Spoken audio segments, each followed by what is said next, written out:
Well, those guys are there. Darrell Green and Art Monk elected into the Pro Football Hall of Fame over the weekend. Welcome back to Washington Post Live, presented by First Fidelity Mortgage. Svrluga and Ivan Carter from the Washington Post remain, and we bring in Mike Richman, the author of the Redskins Encyclopedia. Who else could we go to than the man who literally wrote the book on the Redskins, as we talk about two of the greatest who ever put on the burgundy and gold. We all kind of figured Darrell Green would get into the Pro Football Hall of Fame. Art Monk's a different story. His 8th time on the ballot, finally getting in. So let's start with the wide receiver. Why now? Why did it take so long, one, and why now do you think he got in? I think it was his lack of touchdown catches that kept him out. He had only 68 touchdown catches compared to, like, Lynn Swann. Randy Moss had that many this season. Yeah. Right. I mean, Lynn Swann had 51 touchdown receptions, but only 336 total catches. I mean, so you can see the difference there. Right. Why now? This was his last year of eligibility through the regular voting process, from what I understand, and he would have had to get in through the seniors committee.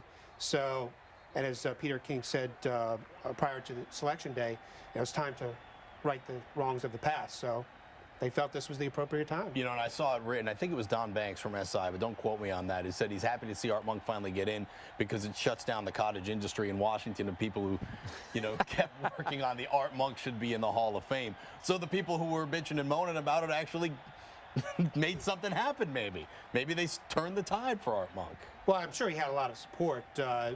Fans obviously don't vote, but just people on the committee felt that it was time, because of anybody who had ever been the all-time leading receiver in NFL history deserves to be in the Hall of Fame. I mean, the guy had 940 receptions. There's no way you could keep him out forever. In rings.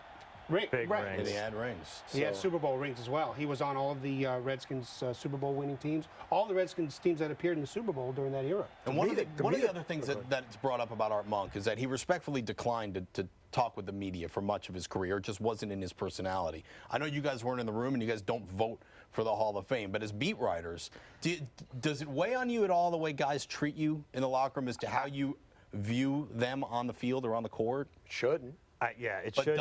It shouldn't, but does it? This is, I mean, if you want me to go on a tirade about why writers shouldn't be voting for things like the Hall of Fame, I will. I mean, it's absurd that we get put in a position where we're asked the question, like, well, he was mean to you once. Does that take away from his 940 catches or anything like that? We should not have any part in this. There should be some sort of committee in every sport. This is too much of a big business. These guys get paid extra money for things like MVPs and Cy Young Awards and all that kind of stuff, and we should be in the process of moving out on this. Yeah, I agree with him. I just don't think, me personally, I don't think that your personal feelings about an athlete should have anything to do with how they're viewed, how you write about them, how you cover them, what their legacy is as an athlete. It just shouldn't matter. Flat shouldn't matter. I mean, Jim Brown and what he did with the Cleveland Browns should not have any, it should have no reflection on what, say, the beat writer of that team thought about him, leaving the team to go, you know, make the dirty dozen. You know what I mean? Right. You know, then again, how many people on the selection committee actually covered him during his playing days? A lot. I mean, and that's why I think there's an old boys network aspect to the NFL Hall of Fame search committee. I mean, there's absolutely is. I think it's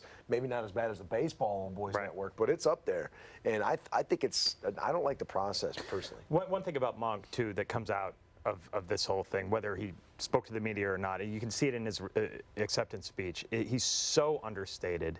You know, he's so dignified. He's now, you know, he's like on the board at Syracuse University. This is a guy who obviously had success on the field. He's having success afterwards. And it really, I thought the way he accepted it afterwards really fit with the understated way that he played. I mean, his yards per catch average was, what, 13.5 or something?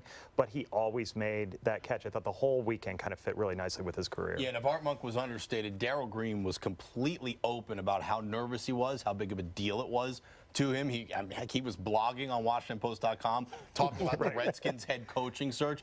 But Darrell Green is one of those guys where anyone who watched this guy at all said this guy's a first-ballot Hall of Famer. No question. One of the greatest of all time at his position. Absolutely. I mean, anybody who plays cornerback for 20 years in the NFL, that's an amazing feat. Cornerback is a very difficult position, and to maintain that speed that he had. Yeah, but the guy chased down Tony Dorsett on Monday Night Football, and however many years later, he's in the Metrodome D'ing up a young Randy Moss. I think in his second year at the time, holding him to one catch. It's remarkable. I Yeah. mean, his career, the longevity, and the fact that the guy still looks like he could go play. He's not all beat up and broke down. Special teams. I mean, what the playoff game against the Bears in '86, and he returned a punt for a touchdown? Yeah, or in punt return for a '87, whatever touchdown. year. That was The January guy- of '87 season, yes. Amazing player. And then the following week, he had a famous play as well. He helped break up that pass at the end of the NFC Championship game against the Vikings. Darren Nelson, I called it a drop. I think the ball was coming.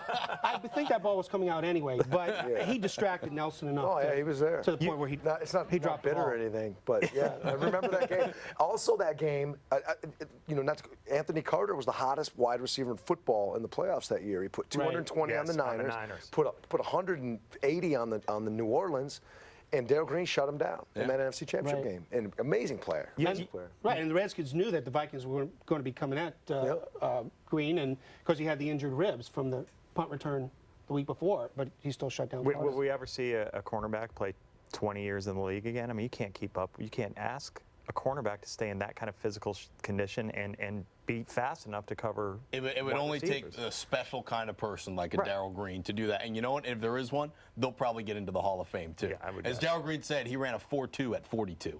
There's something to be said about that. Mike Richman, the author of the Redskins Encyclopedia. Sir, thank you so much for coming on. Thank you very much. Adding to the conversation today. And if you